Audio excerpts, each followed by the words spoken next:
हाय, मैं एडवोकेट सतीश देडिया फिर से एक वीडियो लाया हूँ। इस वीडियो का टॉपिक है इलेक्शन का इम्पोर्टेंस, इलेक्टेड कमेटी का इम्पोर्टेंस।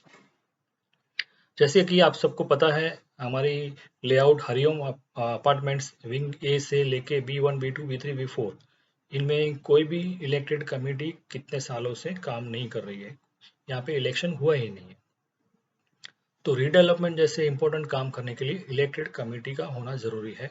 सबसे पहला इंपॉर्टेंट क्रिटिकल स्टेप है कि आपकी कमेटी जो है वो लीगली इलेक्टेड कमेटी होनी चाहिए।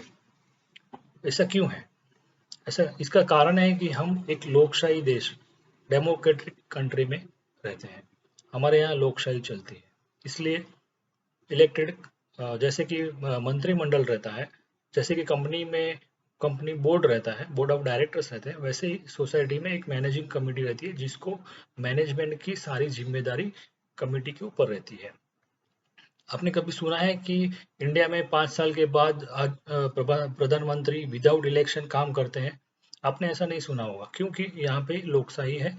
यहाँ पे एक फिक्स टेन्योर है, फिक्स समय सीमा है। जब हर एक कमेटी की या प्रधानमंत्री हो या जो भी हो, उनको एक समय सीमा रहती है, उसके अंदर ही बाद वो उनको इलेक्शन करना पड़ता है।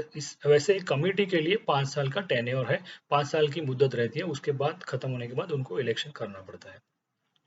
समझिए हमारे लेआउट की अगर बात करें और रीडेवलपमेंट का प्रोसीजर हमने आगे बढ़ा दिया, तो सबसे पहले स्टेप्स हमारा रहेगा कि 79A की एनओसी के लिए अप्लाई करना, जिसमें सोसाइटी रजिस्ट्रार का एक रिप्रेजेंटेटिव आएगा। उसकी प्रेजेंस में हमें वीडियो शूटिंग करके कोई बिल्डर को सिलेक्ट करना है, उसके फेवर में कंसेंट देनी रहती है।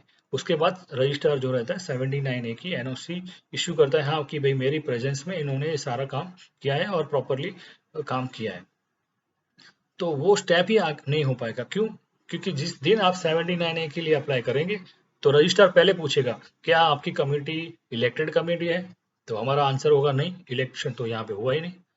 तो फिर आपने जितना भी काम किया रहेगा उसका वैल्यू हो जाएगा 0। आपको फिर से सब करना पड़ेगा और इतना टाइम एनर्जी आपका वेस्ट हो जाएगा। जो भी डेवलपर आया रहेगा उसका भी भरोसा उड़ जाएगा कि ये लोग कैसे हैं, इलेक्शन ही नहीं हुआ है यहाँ पे, मुझे बताया भी नहीं और इलीगल काम किया इन्होंने। क्योंकि आपकी कमेटी का टेन्योर ही खत्म हो गया है सालों पहले और वो काम कर रही है। जो भी लोग काम कर रहे हैं वो सेवा दे रहे हैं और बेसिक नेसेसिटी के काम चलाओ जो टेम्पररी बेस पे हो रहा है वो चल रहा है, ताकि लोगों को तकलीफ ना हो। वो लोग अपने हिसाब से एक सेवा का हेतु से ये सब काम कर रहे हैं, लेकिन उसका लीगल वैलिडिटी नहीं है। उनको कोई लीगल पावर नहीं है।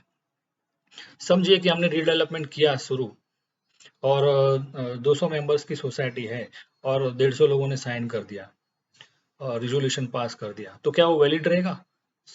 200 में से एक दो आदमी भी कोर्ट में जाएंगे और उसको चैलेंज करेंगे तो कोर्ट बोलेगी कि नहीं, भले ही मेजोरिटी है लेकिन काम आपने इलीगल किया है। क्योंकि जो जिस मीटिंग में आपने रिजोल्यूशन पास किया वो मीटिंग को वैलिडली इलेक्टेड कमिटी ने कॉल नहीं किया, तो इसलिए वो मीटिंग ही इलीगल है। तो जब मीटिंग ही इलीगल है, उसको मीटिंग बुलाने वाला है ही उसको अथॉरिटी नहीं है, तो उसमें पास किया वो रिजोल्यूशन भी इलीगल है।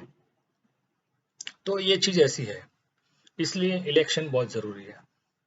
समझिए ऐसी कोई कमेटी है जिसने डॉक्यूमेंट साइन कर दिया डेवलपर की फेवर में, डेवलपर ने करोड़ों रुपए की स्टैम्प ड्यूटी भर दी और किसी आदमी ने वो डेवलपर को पसंद नहीं करता और वो कोर्ट में गया, तो कोर्ट 2 मिनट में वो डेवलपर का डेवलपमेंट एग्रीमेंट को फेंक देगी। क्यों? क्योंकि उसको जिसने साइन किया है सोसाइटी की ओर से, जिस कमेटी ने साइन किया है उसको कोई अथॉरिटी ही नहीं थी साइन करने की, तो उन्होंने साइन कर दी तो उसकी वैल्यू हो जाएगी 0। डेवलपर के करोड़ों रुपए दाव पे लग गए।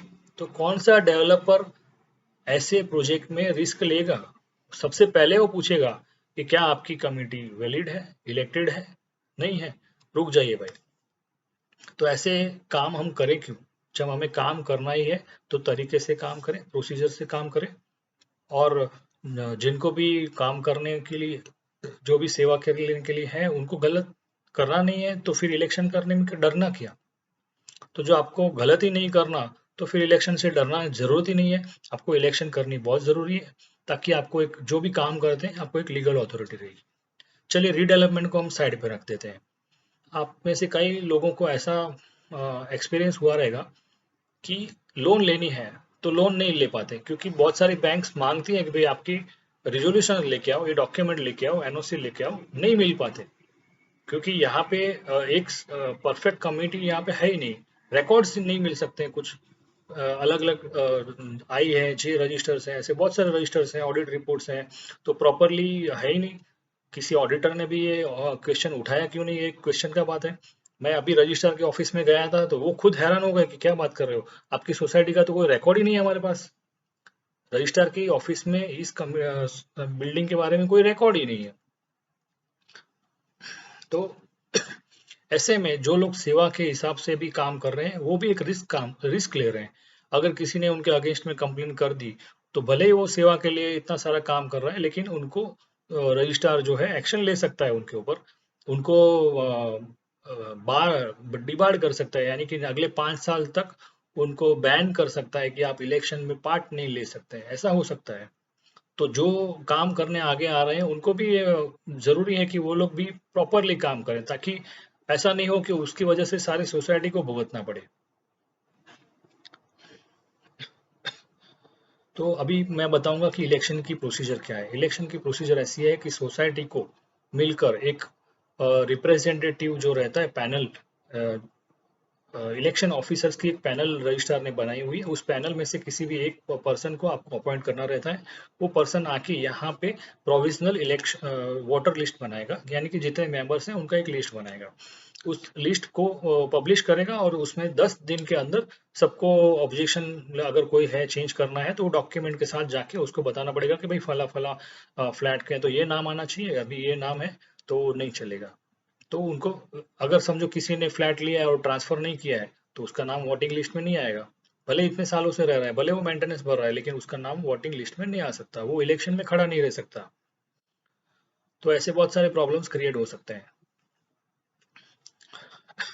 तो प्रोविजनल लिस्ट के 10 दिन के बाद एक फाइनल लिस्ट फिर इशू होती है। कि फाइनल लिस्ट होने के बाद जो ऑफिसर रहेगा, इलेक्शन ऑफिसर, वो इलेक्शन इलेक्शन का एक प्रोग्राम डिक्लेयर करेगा। 60 दिन का एक अलग अलग प्रोग्राम रहेगा। वो प्रोग्राम के हिसाब से वो अलग स्टेप्स लेते जाएगा और लास्ट में एक इलेक्शन होगा। जो कैटेगरीज रहती हैं, जनरल कैटेगरी है उसमें 100 मेंबर्स रहते हैं, फिर लेडीज कैटेगरी है, SC ST कैटेगरी है, ऐसे बहुत सारे रिजर्वेशन कैटेगरीज भी रहती हैं। तो हर एक कैटेगरी के एक नंबर सीट्स रहती हैं। इस जनरल कैटेगरी में समझो फॉर एग्जांपल 9 सीट है, तो 9 लोगों को कम से कम खड़ा रहना पड़े। ये 9 या उसके कम लोग, कम उससे कम अगर खड़े होते हैं तो वो विदाउट अनकंटेस्टेड, यानी कि बिन हरीफ इलेक्टेड डिक्लेयर कर सकते हैं। अगर 9 से ज्यादा लोग होंगे तो उस कैटेगरी के लिए उनका इलेक्शन होगा और उनका चुनाव होगा। तो ऐसा करने के बाद हमें एक इलेक्टेड कमेटी मिलेगी जिसको पूरा पावर रहेगा, और उस इलेक्टेड कमेटी जो है फिर बैंक अकाउंट वगैरह में ऑपरेट करने को उसको राइट मिलेगा। समझो हमारे यहाँ पे 4-5 बिल्डिंग्स हैं और कोई एक बिल्डिंग इसमें पार्टिसिपेट होना नहीं चाहती। फॉर एग्जाम्पल XYZ बिल्डिंग ने मना कर दिया कि हमें इलेक्शन में पार्ट नहीं लेना है, तो क्या होगा?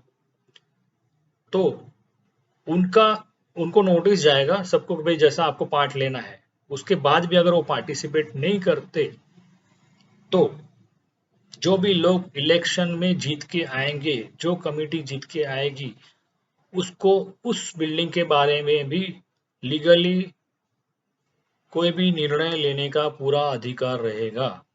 और ऐसी मीटिंग में जो भी डिसीजन लिया जाएगा मेजोरिटी से, वो सारे डिसीजन उस बिल्डिंग के ऊपर भी इतने ही लागू होंगे, क्योंकि सारी बिल्डिंग की सोसाइटी यहाँ पे एक ही है। फॉर एग्जाम्पल एक बिल्डिंग जो है उसने मना कर दिया और बाकी की बिल्डिंग जो रीडेवलपमेंट जा रही है, तो वैसे सिचुएशन में अगर इलेक्टेड कमेटी है उसने अगर डिसीजन ले लिया और एक वैलिड मीटिंग में जनरल बॉडी कॉल की और उसमें डिसीजन पास हो गया मेजोरिटी से, तो वो डिसीजन जो बिल्डिंग इसमें पार्ट नहीं ले रही है उसके ऊपर भी इक्वली बाइंडिंग रहेगी, क्योंकि उसको लीगल फोर्स है। ये कमेटी जो है इलेक्टेड कमेटी है, उसने वैलिडली जनरल बॉडी कॉल की है। तो कोई अगर प्रेजेंट नोटिस मिलने के बाद भी अगर प्रेजेंट नहीं रहता तो उसे फिर इसका विरोध करने का हक नहीं रहेगा। कोर्ट भी उनको खड़ा नहीं करेगी कि भाई आपको नोटिस मिली थी, आपको पूरी अपॉर्चुनिटी मिली थी, फिर भी आपने उसको इग्नोर किया, आप वहां पे प्रेजेंट नहीं थे, तो मेजोरिटी ने जो डिसीजन लिया भैया आपके ऊपर एप्लीकेबल हो जाएगा। यानी अगर कोई ये सोचता है कि भाई हम पार्ट नहीं लेंगे और वो क्या कर सकते हैं, तो वो गलत फहमी में है। जी नहीं, आप ये गलती कर रहे हैं, आपको उसका गलती का फिर बाद में पछतावा होगा, क्योंकि सारे डिसीजंस इस कमेटी के थ्रू ऐसे लिए जाएंगे, वो आपके ऊपर बाइंडिंग हो जाएंगे। इसलिए सारे जो मेंबर्स हैं, चाहे कोई भी बिल्डिंग के हो, उनको पार्टिसिपेट लेना इसमें बहुत ज़रूरी है, और अगर नहीं लेते तो आपको ही नुकसान है। तो इस तरह की इलेक्टेड कमिटी अगर कोई रीडेवलपमेंट का प्रोसेस करती है, समझो 5 बिल्डिंग है, 5 में से एक बिल्डिंग पार्ट नहीं ले रही है, 4 बिल्डिंग वाले मेजोरिटी से डिसीजन ले लिया, तो 5वीं बिल्डिंग पे ऐसी इलेक्टेड कमिटी के द्वारा लिए गए डिसीजंस, उसकी बुलाई गई जनरल बॉडी मीटिंग में डिसीजंस जो रहेंगे, वो 5वीं बिल्डिंग पे भी इक्वली बाइंडिंग रहेंगे। फिर बाद में वो बोल नहीं सकते कि हमें पूछा नहीं गया, हमें बताया नहीं गया, या हमारी राय नहीं ली गई। आपको नोटिस मिली थी, आपने डिसीजन में पार्ट नहीं लिया, तो अभी आप भुगतो, क्योंकि ये लोकशाही है, वहाँ पे मेजोरिटी जो डिसीजन होगी और जो लीगल प्रोसेस के थ्रू डिसीजन लिए गए हैं, वो आपके ऊपर बाइंडिंग रहेंगे। तो ऐसी गलती नहीं करें, और सब इस इलेक्शन में पार्ट लें, ताकि नेक्स्ट आगे का जो प्रोसीजर है वो लिया जा सके। उसका रीजन ये है कि अगर ये तो एक जनरल चीज हो गई है कि रीडेवलपमेंट में आजकल कोर्ट में मैटर जाता ही है, और जब कोर्ट में जाते हैं तो ये सारे पॉइंट्स जो है सोसाइटी को पहले फेस करने पड़ते हैं कि भाई कमिटी इलेक्टेड है या नहीं है, और कमिटी इलेक्टेड है, प्रॉपरली मीटिंग बुलाई है, प्रॉपर रेजोल्यूशन हुए हैं, तो फिर कोर्ट उनको सपोर्ट करती है, और फिर वैकेटिंग में भी इजी हो जाता है, और सारे डिसीजंस जो आगे के रहते हैं वो इजी हो जाते हैं। तो मेरा ख्याल है कि आपको ये पॉइंट समझ में आ गया होगा। तो सारे मेंबर्स को रिक्वेस्ट है कि मेरा ये जो वीडियो है, हमारे ए विंग है, चाहे B1 B2 B3 B4, उनमें सब में ये सर्कुलेट करें, ज़्यादा से ज़्यादा लोगों को ये भेजें, इस पॉइंट के ऊपर आप डिस्कस करें। आपके कोई भी क्वेश्चंस हैं वो आप भेजिए, हमने एक व्हाट्सएप ग्रुप बनाया है, उसमें आप ज्वाइन हो जाइए, आपके दूसरे भी हमारे पड़ोसी जो रहेंगे उन सबको बोलिए कि इसमें ज्वाइन हो जाए, ताकि हम लोग डिस्कशन के थ्रू सारे अपने जो क्वेरीज हैं, कंफ्यूजन है, वो सब दूर करें, सब की यूनिटी हो सके, और यहाँ पे जो काम करने वाले लोग हैं उनको भी काम करने की मजा आएगी कि भाई हाँ इतने सारे लोग हो गए, क्योंकि मैं देख रहा हूँ 3-4 साल से एक बिल्डिंग में कुछ लोग जमा होते हैं, बाकी के लोग आते ही नहीं हैं। तो ये सारा जो माहौल है वो चेंज हो सकता है अगर इलेक्टेड कमेटी यहाँ पे रहेगी। थैंक यू, धन्यवाद।